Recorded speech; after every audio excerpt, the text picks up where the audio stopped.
কখনো কি ভেবেছিলেন একদিন এমন এক তরুণ ফুটবলারের গল্প শুনবেন যে মাত্র কয়েকটি ম্যাচ খেলেই বাংলাদেশের ফুটবল সমর্থকদের হৃদয়ে আলাদা জায়গা করে নেবে?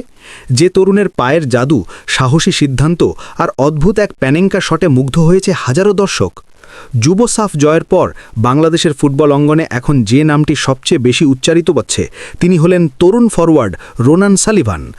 4 ম্যাচে 2 গোল, 1টি অ্যাসিস্ট এবং স্নায়ুর পরীক্ষার মুহূর্তে দারুণ এক প্যানেঙ্কা শট, সব মিলিয়ে তিনি যেন রাতারাতি হয়ে উঠেছেন লাল সবুজ সমর্থকদের নতুন প্রিয় মুখ। শুধু মাঠের পারফরম্যান্সই নয়, তার আত্মবিশ্বাস, স্বপ্ন আর দেশের প্রতি টান এখন আলোচনার কেন্দ্রবিন্দু। আর সেই কারণেই অনেকেই মনে করছেন বাংলাদেশ ফুটবলের ভবিষ্যৎ নিয়ে নতুন করে স্বপ্ন দেখার সময় হয়তো সত্যিই এসে গেছে। সময় কত দ্রুত বদলে যায়। বছরখানেক আগেও যে দৃশ্য অনেকের কল্পনাতেও ছিল না, সেটাই এখন বাস্তব। বিদেশে বেড়ে ওঠা সালিভান পরিবারের 2 তরুণ সদস্য এখন বাংলাদেশের জার্সিতে প্রতিনিধিত্ব করছেন। তাদের মধ্যেই সবচেয়ে আলোচিত নাম হয়ে উঠেছেন রোনান সালিভান। যুব সাফ চ্যাম্পিয়নশিপে তার পারফরম্যান্স ছিল চোখে পড়ার মতো। 4 ম্যাচে 2 গোল আর 1টি অ্যাসিস্ট করে তিনি শুধু দলের জয়ে গুরুত্বপূর্ণ ভূমিকাই রাখেননি, বরং মাঠে দেখিয়েছেন তার স্বাভাবিক স্ট্রাইকার প্রবৃত্তি। আর ফাইনালের স্নায়ুচাপের মুহূর্তে পেনাল্টি নিতে গিয়ে তার প্যানেঙ্কা শট, সেটি যেন মুহূর্তেই তাকে আলোচনার কেন্দ্রে নিয়ে আসে। ঢাকার হাতিরঝিলের অ্যাম্ফি থিয়েটারে যখন রঙিন আলোর ঝলকানি আর সমর্থকদের উল্লাসে ভরে উঠেছিল পুরো পরিবেশ, তখনও ক্যামেরার লেন্স বারবার খুঁজে ফিরছিল এই তরুণ ফরওয়ার্ডকে। সমর্থকদের ফ্লেয়ার আর উদযাপনের মধ্যেও রোনানের শান্ত হাসি আর আত্মবিশ্বাসী উপস্থিতি যেন বলে দিচ্ছিল এটাই হয়তো তার যাত্রার শুরু। যুব পর্যায়ে সাফ জয় আনন্দে ভাসলেও তার দৃষ্টি এখন অনেক দূরে।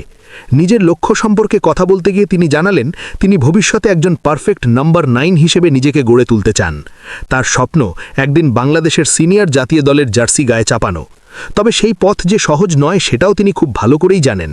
তাই এখন থেকেই কঠোর পরিশ্রম আর উন্নতির পথেই হাঁটতে চান এই তরুণ ফুটবলার। রোনানের এই যাত্রায় বড় অনুপ্রেরণা হয়ে আছেন তার 2 বড় ভাই ক্যাভান সালিভান এবং কুইন সালিভান। দুজনেই যুক্তরাষ্ট্রে পেশাদার ফুটবলে নিজেদের অবস্থান তৈরি করেছেন। ব্যস্ততার মাঝেও তারা ছোট ভাইয়ের খেলা নিয়মিত অনুসরণ করেন এবং তাকে বিভিন্ন পরামর্শ দেন। রোনান নিজেও স্বীকার করেছেন বড় 2 ভাইয়ের কাছ থেকেই তিনি নিয়মিত টিপস নেন এবং তাদের মতো সফল ফুটবলার হওয়ার স্বপ্ন দেখেন। শুধু ভাইয়েরাই নয়, তার পরিবারের অন্য সদস্যরাও তাকে দারুণভাবে অনুপ্রাণিত করে আসছেন। প্রতিটি ম্যাচের আগে তার মা আর নানি তাকে উৎসাহ দেন, যা মাঠে তার আত্মবিশ্বাস বাড়িয়ে দেয়। তবে বাংলাদেশের সমর্থকদের কথা বলতে গিয়ে রোনানের কণ্ঠে ছিল আলাদা উচ্ছ্বাস। তিনি বললেন এখানকার ফুটবল সমর্থকদের আবেগ আর ভালোবাসা তাকে সত্যি মুগ্ধ করেছে। তার মতে বাংলাদেশের সমর্থকরা বিশ্বের সেরা সমর্থকদের অন্যতম। মাঠে কিংবা মাঠের বাইরে যেভাবে তারা দলকে সমর্থন করেন, সেটি একজন খেলোয়াড়ের জন্য অসাধারণ অনুভূতি। এই ভালোবাসাই তাকে আরও বেশি অনুপ্রাণিত করে ভালো খেলতে এবং ভবিষ্যতে আবারও বাংলাদেশের হয়ে মাঠে নামতে। জাতীয় দল ও বয়সভিত্তিক দল নিয়ে সমর্থকদের মধ্যে নানা আলোচনা থাকলেও এ প্রসঙ্গে খুব বেশি মন্তব্য করতে চাননি রোনান, বরং তিনি পুরো দলের অবদানকেই সামনে নিয়ে আসেন। তার মতে ফুটবল কখনোই একজনের খেলা নয়। এই শিরোপা জয়ের পেছনে দলের প্রতিটি খেলোয়াড়, কোচিং স্টাফ এবং সাপোর্ট স্টাফের সম্মিলিত প্রচেষ্টা রয়েছে। সবাই একসাথে লড়াই করেছে বলেই তারা শেষ পর্যন্ত ট্রফি জিততে পেরেছে। আর যে ট্রেডমার্ক সেলিব্রেশনটি নিয়ে সমর্থকদের মধ্যে এত আলোচনা, তার পেছনেও রয়েছে মজার একটি গল্প। রোনান জানালেন যুক্তরাষ্ট্রে থাকা তার ছোট কাজিন একবার তাকে এই সেলিব্রেশনটি করতে বলেছিল। সেই কথাই তিনি মনে রেখেছেন এবং গোল করার পর সেই সেলিব্রেশনটি করেছেন। বিষয়টি তার কাছে যেমন আবেগের, তেমনি সমর্থকদের কাছেও এটি হয়ে উঠেছে এক বিশেষ মুহূর্ত। এখন আপাতত রোনানের সামনে নতুন এক অধ্যায়। বাংলাদেশের সফল এক টুর্নামেন্ট শেষ করে তিনি আবার যুক্তরাষ্ট্রে ফিরে যাবেন। সেখানে পড়াশুনো আর ফুটবল, এই 2 বিষয়েই তিনি মনোযোগ দিতে চান। তবে একটি প্রতিশ্রুতি দিয়েছেন, তিনি বাংলাদেশকে ভুলবেন না।